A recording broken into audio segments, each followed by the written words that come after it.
Halo guys, apa kabar kalian semua? Semoga baik-baik saja ya. Kembali lagi bersama WSS Masa Bercerita. Hari ini aku akan menceritakan calon pengantin wanita yang diperkaos dan dibunuh atau dihabisi menjelang pernikahannya. Wanita tersebut bernama Stephanie Scott guys. Pada tanggal 5 April 2015, ia adalah seorang guru yang berusia 26 tahun dengan antusias mempersiapkan pernikahannya yang hanya tinggal beberapa hari lagi. Dia dan tunangannya yaitu Erin Leeson berencana menikah dalam upacara yang akan menandai cinta mereka. Namun hari-hari terakhir sebelum pernikahannya yang seharusnya penuh dengan kebahagiaan berubah menjadi tragedi yang tidak terbayangkan. Stephanie menjadi korban permakaosan dan pembunuhan brutal di Lytton, New South Wales oleh seorang penjaga sekolah bernama Vincent Stanford. Jadi begini guys ceritanya. Pada hari kejadian, Stephanie pergi ke Riverina School tempat ia bekerja untuk menyusun rencana pelajaran bagi penggantinya selama dia berbulan madu. Meskipun hari itu sedang libur, karena hari itu adalah hari Paskah, Stephanie menggunakan aksesnya untuk masuk ke sekolah yang terkunci. Dia mengirim pesan kepada tunangannya untuk memberitahunya tentang rencananya di sekolah. Ini adalah pesan terakhir yang dia kirim sebelum nasib buruk menimpanya. Sampai akhirnya malam pun tiba. Stephanie pun tidak pulang-pulang guys. Orang tuanya yaitu Marilyn dan Robert mulai cemas. Mereka tidak bisa menghubunginya. Begitu juga dengan Erin, tunangannya juga tidak bisa menghubungi Stephanie. Ketika usaha mereka untuk menelponnya terus gagal, perasaan cemas mereka pun semakin kuat. Keesokan harinya, mereka melaporkan hilangnya Stephanie kepada polisi nih. Tetapi awalnya polisi itu menganggap mungkin dia hanya pergi sesaat untuk merenungi hari pernikahannya. Akhirnya polisi pun memeriksa tempat kerjanya Stephanie di sekolah. Mereka berasumsi bahwa penjaga sekolah yang bernama Vincent Stanford mungkin adalah orang terakhir yang berada di gedung tersebut saat Stephanie menghilang. Pada awalnya saat Stanford sedang diinterogasi, Stanford menyatakan tidak melihat Stephanie pada hari itu dan memberikan alibi bahwa dia sedang menghabiskan waktu mengambil foto dan berbelanja. Sayangnya dia ketahuan ngibul guys, karena ketika penyidik mengetahui bahwa toko yang dia sebutkan itu lagi tutup pada hari itu. Saat menginterogasi Stanford lebih lanjut, polisi meminta untuk melihat foto-foto yang dia ambil. Yang mereka temukan adalah gambar yang sangat mengerikan.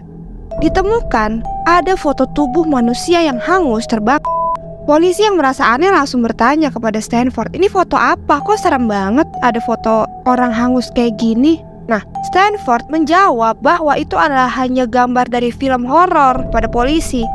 Namun si polisi yang langsung nalar guys merasa mereka telah menemukan seorang pelaku pembunuhan. Dengan bukti-bukti yang dikumpulkan dan semakin menumpuk, polisi mendapatkan surat perintah penggeledahan di rumah Stanford. Dan mereka menemukan barang-barang pribadi milik Stephanie, termasuk bra warna merah dan kunci sekolahnya. Hal ini semakin memperkuat dugaan bahwa Stanford terlibat dalam kejahatan mengerikan tersebut.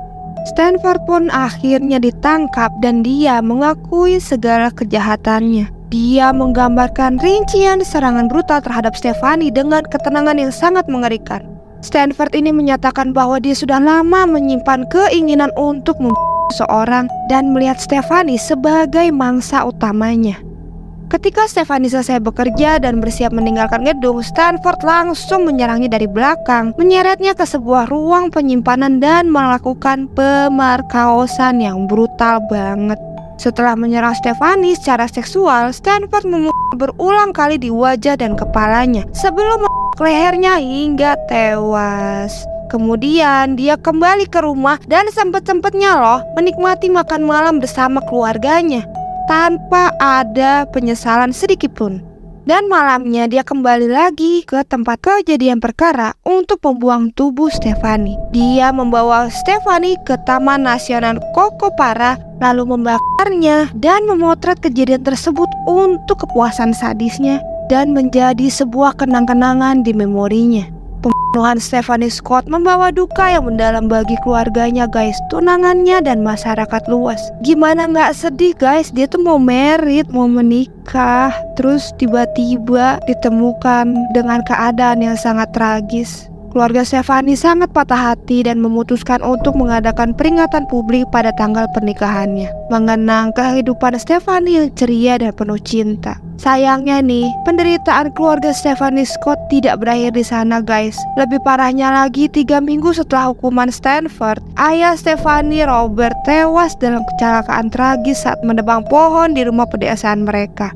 Sedih banget pasti ibunya ya. Sudah anak yang meninggal dengan keadaan tragis, kemudian ditambah sama suaminya. Yuk mari kita lanjut ke hukuman yang diterima oleh Stanford. Stanford akhirnya dijatuhi hukuman penjara seumur hidup atas kejahatannya.